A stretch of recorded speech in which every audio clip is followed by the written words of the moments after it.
Ritstjóri Mannlífs segir útsendara hafa brotist inn á ritstjórnarskrifstofu hans í nótt með skipulögðum hætti og eitt efni af vefnum. Varaformaður Blaðamannafélagsins telur málið alvarlegt og nýjan veruleika í íslenskri fjölmiðlun. Héraðsdómur fer fram á að ósakhæfur maður sem vistaður er í öryggisgæslu á vegum Akureyrarbæjar verði fluttur fjarri íbúabyggð. Maðurinn sem haldinn er barnagirnd hefur oftar en einu sinni sloppið úr umsjón starfsmanna. Stóra spurningin er hvernig fjárfestar sem fá að bjóða í Íslandsbanka verða valdir, segir sérfræðingur í fjármálum. Bankasýsla ríkisins segir tilboðsleið eiga að tryggja hæsta verð en orsaka minna gegnsæi. Engin lausn er í sjónmáli í Úkraínudeilunni eftir fundu utanríkisráðherra Bandaríkjanna og Rússlands í dag. Þeir segjast þó hafa átt opinskátt samtal. Krakkarnir á leikskólanum Sunnuási fögnuðu bóndadegi með því að bragða á þorramat af ýmsu tagi. Stemningin fyrir kræsingunum var mismikil og hákarlinn naut minnstrar hylli.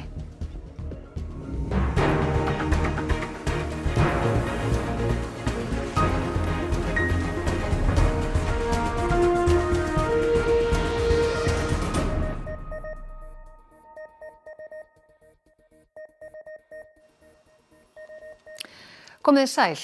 Efni af vef Mannlífs var eitt í nótt og að yfirlögðu ráði að mati ritstjórans sem segist hafa verið eltur. Hann grunar hver hafi verið að verki.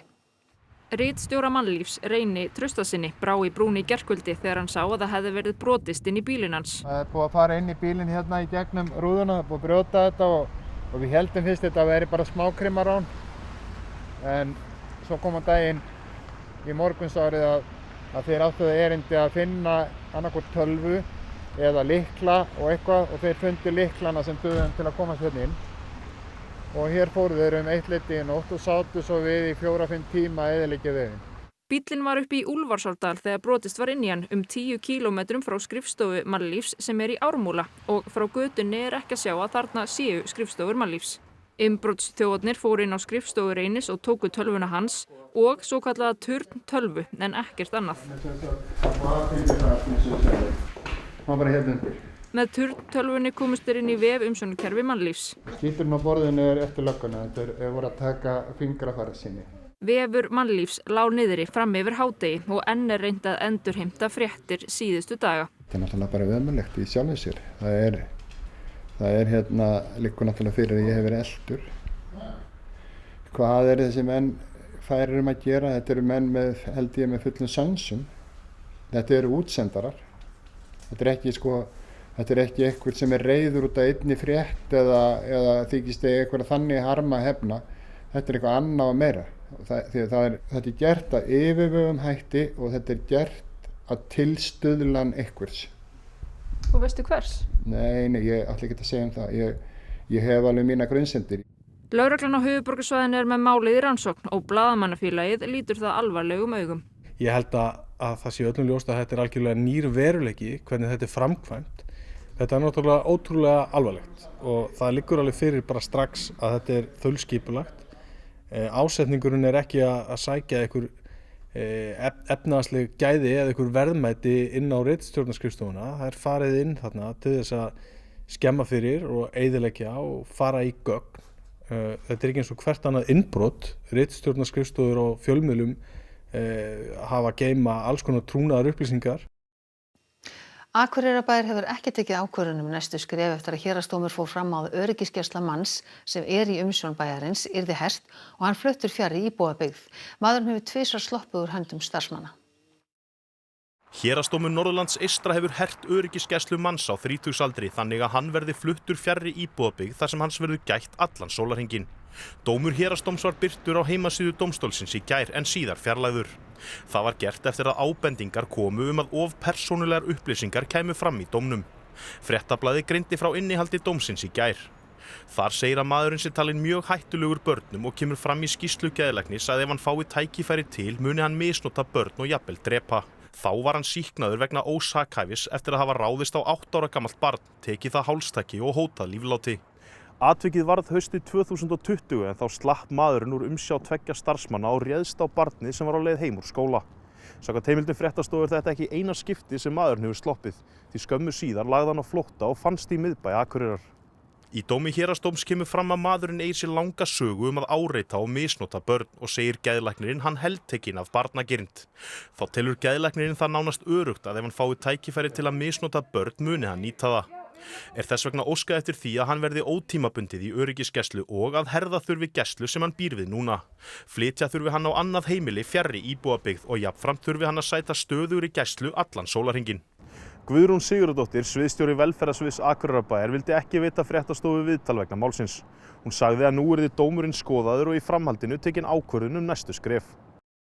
Heilbrigðisráðherra segist í daglegu samtali við sóttvarnayfirvöldum hvort hægt sé að létta á takmörkunum. Helgin muni ráða miklu næstu skref. Þrátt fyrir að vika sé síðan að sóttvarnaaðgerðir innanlands voru hertar, heldur smitum áfram að fjölga. Í gær greindust nærri 1500, en markmið sóttvarnayfirvalda áfram að ná þeim niður í 500. Sóttvarnalæknir hefur sagt að það taki alltaf 10 daga að ná smittölum niður frá því að aðgerðir eru hertar. Staðan á spítalanum enn svipuð, þar eru 35 með COVID og 3 á gjörgæslu. Tölurnar að vinna með okkur í mildara afbrigði og álagið afléttast og samhliða og við erum í daglegu samtali við sóttvarnayfirvöld það að létta á þessum mjög íþyngjandi aðgerðum sem felast í sóttvarnaráðstöfunum og samhliða þá verðum við að horfa á takmarkanirnar. Eru þær að skila og ekki óhætt að fara að létta á þeim. Þetta bara á hverjum einasta degi okkar viðfangsefni. Réttlætanlegt að bíða með að tilslakanir fram í næsta mánuð? Við verðum eiginlega bara að meta stöðuna dag frá degi og ég held að helgin muni svolítið ráða til það. Almannavarnir og Landspítali eru enn á neyðarstigi. Aðal vandamál spítalans mönnunin. 165 starfsmenn eru í einangrun í dag og hefur heilbrigðisráðuneytið leitað á einkastofur eftir auknum starfskrafti. Núgildandi takmarkanir gilda að óbreyttu til 2. febrúar. Vísinda-, iðnaðar- og nýsköpunarráðherra segir óþarfa að bíða frekari gagna þróun faraldursins og vill létta á samkomutakmörkunum. En miðað við einmitt þetta sem þið sjálfstæðismenn hafið talað þessa nýja nálgun og gagnrýnar spurningar og svo framvegis, en samt sem áður birtist það ekki í aðgerðunum. Þetta meira í orði en á borði? Já, ýmislegt sem við segjum auðvitað í orði og ég trúi því alveg að það hafi áhrif á þetta samtal. Ég meina, ég á bara mjög gott samtal við heilbrigðisráðherra og ég held að sé alveg gagnkvæmur skilningur á þessu öllu saman, sko. Ég hef mínar skoðanir á því hvað bara almennt það hvernig við tökum þessi skref út, en það engin ágreiningur það að standa vörð það að spítalinn geti sinnt sínu hlutverki. Skipstjóri hjá Herjólfi hefur fengið áminningu í starfi og verið lækkaður í tign þar sem hann hélt áfram að sigla eftir að atvinnuréttindi hans runnu út fyrir jól. Framkvæmdastjóri Herjólfs segir að málið sé litið alvarlegum augum. Lögum samkvæmt óheimilt að halda úr höfn að allir skipverjar hafi verið lögskráðir. Að sögn Samgöngustofu var skipstjórinn lögskráður borð þrátt fyrir að réttindi hans væri útrunnin. Samkvæmt heimildum fréttastofu var aftur á móti beinlínis ranga skráningu að ræða og skipstjórinn skráði í einhverjum tilvikum nöfn annarra skipstjóra án þeirra vitundar þegar hann var sjálfur við stjórnvölinn. Stærstu opinberu verkkaupar landsins ætla að verja 125 milljörðum króna í innviðaframkvæmdir í ár en þeir kynntu fyrirætlanir sínar á útboðsþingi Samtaka iðnaðarins í dag. Framkvæmt verður fyrir 125 milljarða í ár sem 20 milljörðum meira en í fyrra. Aftur á móti dregst heildarvirði útboða saman 15 milljarða en boðið verður út fyrir 109 milljarða. Sveitarfélögin á höfuðborgarsvæðinu fjárfesta fyrir 46,7 milljarða. Reykjavík mest eða fyrir 32 milljarða. Mest fer í samfélagslega innviði eins og skóla, leikskóla og íþróttamannvirki. En einnig fara umtalsverðir fjármunir í samgöngur, stafræna umbreytingu og ný byggingasvæði. Vegagerðin framkvæmir fyrir tæplega 26 milljarða. Þar af 16,7 milljarða í ný framkvæmdir. Á meðal stóra verkefna eru Arnarnesvegur, annar áfangi Kjalarnes, tvöföldun hluta Reykjanesbrautar, Teigsskógur og annar áfangi Dynjandisheiðar. Fyrstu útboð vegna Fjarðarheiðarganga fara fram en heildarumfang þess verks 40 milljarðar króna. 8 milljarðar verður boðnir út í tengslu við byggingu nýs Landspítala. Þar langstærsta verkefnið að koma upp útveggjum í meðferðarkjarnanum þar sem þungamiðjan í starfsemi spítalans verður. Samningar það eiga að liggja fyrir mitt ár. 20.000 fermetra viðbygging rís við Leifsstöð, 4 ný flugvélastæði fyrir landgöngubrýr bætast við, veitingasvæði stækkar og aðstæð í komusal verður bætt. 2 milljarðar fara í framkvæmdir á öðrum flugvöllum til að mynda í nýja viðbyggingu flugstöðvarinnar á Akureyri. Allra augu beindust að Genf í Sviss í dag þegar utanríkisráðherra Bandaríkjanna og Rússlands hittust þar á fundi. Enn engin lausn í sjónmáli í Úkraínudeilunni en ráðherrarnir segja samtalið hafi verið opinskátt. The discussion today with Minister Lavrov was frank and substantive. Мы сегодня откровенно с Тони Блинкеном об этом поговорили. Он согласился, что, в общем-то, нужно, конечно, более разумно вести диалог. И надеюсь, что эмоции поубавятся, хотя гарантий никаких нет. We've been clear. If any Russian military forces move across Ukraine's border, that's a renewed invasion. It will be met with swift, severe, and a united response from the United States and our partners and allies. Россия никогда, нигде, ни разу устами своих официальных представителей не угрожала украинскому народу. If Russia wants to begin to convince the world that it has no aggressive intent toward Ukraine, a very good place to start would be by de-escalating, by bringing back, removing its forces from Ukraine's borders. Rússar leggjast alfarið gegn því að Úkraína fái aðild að Atlantshafsbandalaginu. Потому что этот блок, он как был создан против Советского Союза, а сейчас он работает против Российской Федерации, причем это записано в доктринальных документах. Þá hafa rússnesk yfirvöld krafist þess að NATO hverfi á brott frá nokkrum löndum í Austur-Evrópu og segja boltan nú hjá Bandaríkjamönnum. We anticipate that we will be able to share with Russia our concerns and ideas in more detail and in writing next week. And we agreed to further discussions after that. Það skiptir máli hvernig bjóðendur í hlut ríkisins í Íslandsbanka verða valdir, segir sérfræðingur í fjármálum. Einnig sé óvíst hver staða erlendra fjárfesta sé þegar innviðir á borði banka eru annars vegar. Bankasýsla ríkisins lagði í gær fram tillögu til fjármála- og efnahagsráðherra að stofnunin fengi heimild til að selja allan eignarhlut ríkisins í Íslandsbanka. Bankasýslan leggur til 4 leiðir við söluna. Í fyrsta lagi tilboðsfyrirkomulag, en sala með slíku fyrirkomulagi færi fram á 1 til 2 dögum og ákveðnum fjölda fjárfesta gefinn kostur á að bjóða í, en almenningi ekki með beinum hætti. Þetta fyrirkomulag ætti að tryggja hæsta verð og telur Bankasýslan þessa leið besta til að uppfylla forgangsmarkmið sölumeðferðar hagkvæmni. Önnur leið væri full markaðsett útboð sem væri opið útboð til almennra og hæfra fjárfesta og tæki nokkura daga. Kostur slíkara leiðar sé opnara og gegnsæra ferli en tilboðsleiðin. Síðan nefnd miðlunaráætlun þar sem verðbréfafyrirtæki fái fyrirmæli sölu ákveðins fjölda hluta. Þess gætt að ofgera ekki markaðnum og þá reynt að vera sem næst markaðsverði. Fjórða leiðin væri svo útgáfa skiptanlegra skuldabréfa. Ásgeir Brynjar Torfason, sérfræðingur í fjármálum, segir tilboðsleiðina henta til að fá sem hæst verð, en að móti komi að almenningu fái ekki tækifæri til að vera með aftur. Verðið hafi hækkað frá í fyrra, en þessi leið þýði minna gagnsæi. Þannig að það sem kannski stærsta spurningin hvernig verða þeir fagfjárfestar valdir sem fá að taka þátt. Og þá horfum við náttúrulega mikið til að lífeyrissjóðan okkar og þá verðum við að vera að færa þetta úr almenningseign ríkisins yfir í almenningseign lífeyrissjóðana. Það getur verið fín leið út úr þessu og til að létta undir með ríkissjóði núna eftir COVID-faraldurinn. Þá sé spurningum stöðu erlendra fjárfesta. Vel hvort það komi þá til eins og með innviðina hjá fjarskiptafyrirtækjunum sem nú fyrirhugað frumvarp varðandi að ríkisstjórnin geti haft það að segja hvað erlendu fjárfestar kaupi í mikilvægum grunninnviðum og peningakerfið, bankarnir og greiðslumiðlunarkerfið eru náttúrulega svona mikilvægur grunninnviður. Ingiríður Alexandra, prinsessa í Noregi, er 18 ára í dag.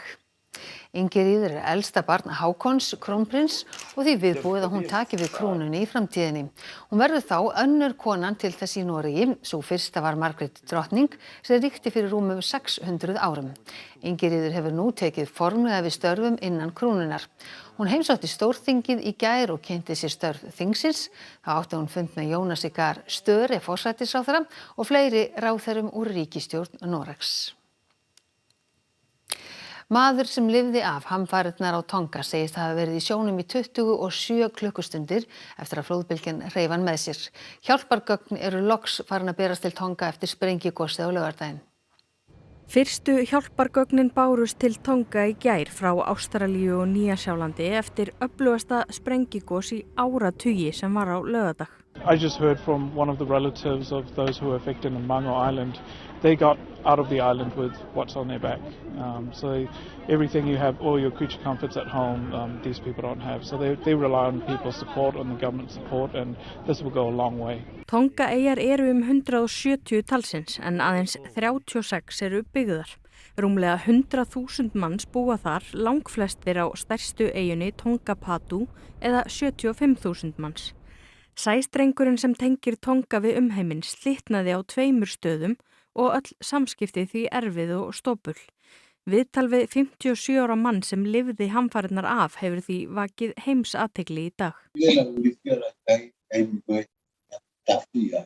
Lisala náði að halda sér á floti í 27 klukkustundir og komst svo loks á landi í Tonga Patu sem nokkrum kílómetrum frá eynni Atata þar sem hann býr. Hann segist hafa hugsað aðeins tvennt á meðan hann var í sjónum, Guð og fjölskylduna sína. Í heild búa aðeins 70 manns á Atata og þar nánast allt nema kirkjan gjör ónýtt.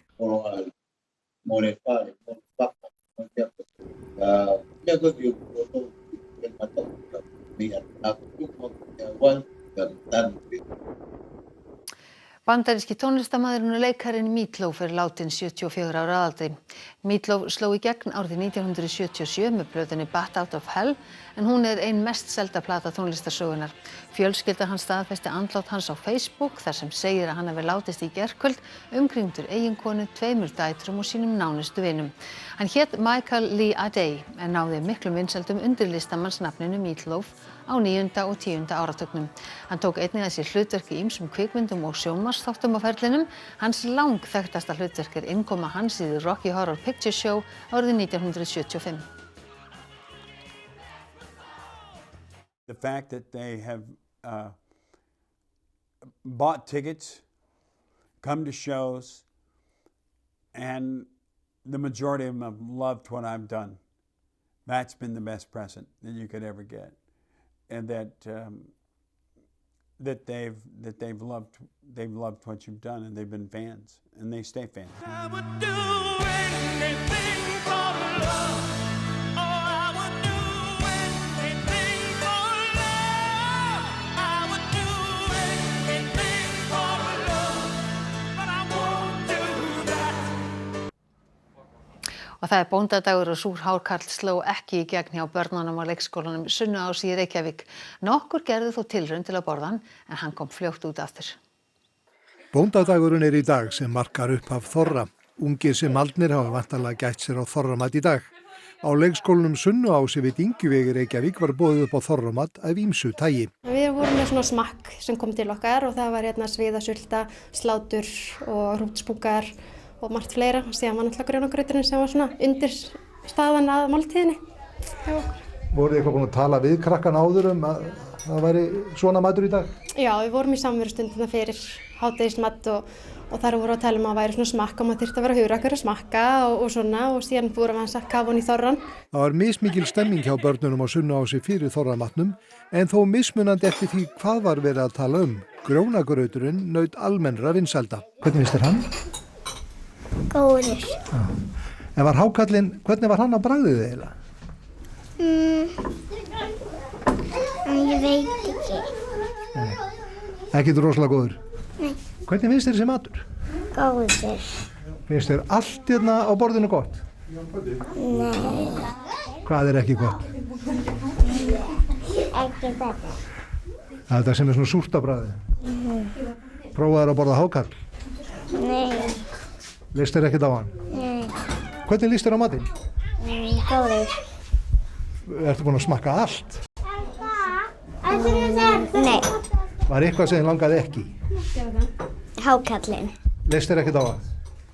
Finnst þér allt gott hérna? Er eitthvað sem ekki gott? Hákarl. Er hákarlinn ekki góður? Ætlar ekkert að fá þig meira af honum? Er hann skrítinn á bragðið eða hvernig er hann á bragðið? Þessar vinkonur gerðu heiðarlega tilraun til að borða hákarlinn og við skulum sjá hvernig gengur. Já. Hérna.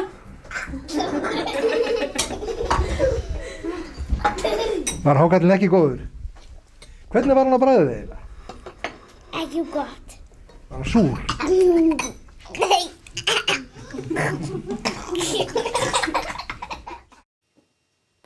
Já, og það föstudagur og það Kastljós í kvöld og þar verður fjallað nýjasta tölvuleikjæði landsmanna Wordle og íslenska útgáfu þess sem sumir vilja meina að standist ekki ítrustu kröfur höfundarétt.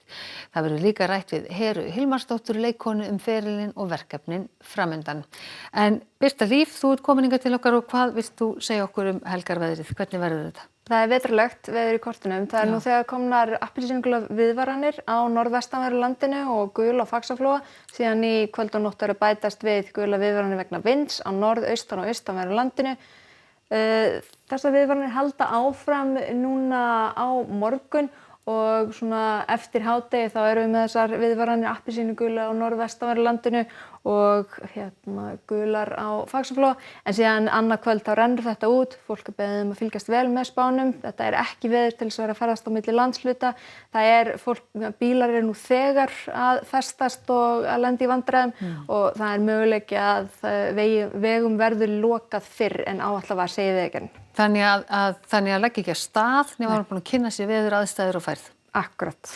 Birta Líf, þú fer betur yfir þetta hér rétt á eftir. Gerðu það. Takk fyrir að koma. Og svo það Þorkell Gunnar Sigurbjörnsson, hann sér íþróttafréttir kvöldsins. Enginn leikmaður í íslenska landsliðinu í handbolta hefur bæst við á smitlistan í dag. 2 leikmenn komu frá Íslandi til Ungverjalands í kvöld. Ljóst var í dag að Íslendingar munu eiga 5 fulltrúa á vetrarólympíuleikunum sem hefjast í Peking í byrjun febrúar. Og Hilmar Snær Örvarsson endaði í 5. sæti í stórsvíi á HM fatlara í alpagreinum í Lillehammer. Þetta og fleira í íþróttum hér eftir fréttir. Og þá ætlum við að rifja upp helstu atriði þessa fréttatíma. Ritstjóri Mannlífs segir útsendara hafa brotist inn á ritstjórnarskrifstofur hans í nótt með skipulögðum hætti og 1 efni af vefnum. Varaformaður Blaðamannafélagsins telur málið alvarlegt og nýjan veruleika. Héraðsdómur fer fram á að ásakaður maður sem vistaður í öryggisgæslu á vegum Akureyrarbæjar verði fluttur fjarri íbúabyggð. Maðurinn sem haldinn barnagirnd hefur oftar en einu sinni sloppið úr umsjón starfsmanna. Stóra spurningin hvernig fjárfestar sem fá að bjóða í Íslandsbanka verða valdir, segir sérfræðingur í fjármálum. Bankasýsla ríkisins segir tilboðsleið eiga að tryggja hæsta verð en orsaka minna gagnsæi. Engin lausn í sjónmáli í Úkraínudeilunni eftir fund utanríkisráðherra Bandaríkjanna og Rússlands í dag. Þeir segjast þó hafa átt opinskátt samtal. Og krakkarnir á leikskólanum Sunnuási fögnuðu bóndadegi með því að bragða á þorramat af ýmsu tagi. Stemningin fyrir kræsingunum var mismikil og hákarlinn naut minnstrar heilli. Þessum fréttatíma að ljúka og það komið að íþróttum, veðri og svo auðvitað Kastljósi á föstudegi sem við minnum sérstaklega á. Næstu fréttir í útvarpinu klukkan 10 í kvöld og nýjustu fréttir má alltaf finna inn á ruv.is. En við ætlum að segja þetta gott að sinni. Við vonum að þið hafið það sem allra best helgina. Verið þið sæl.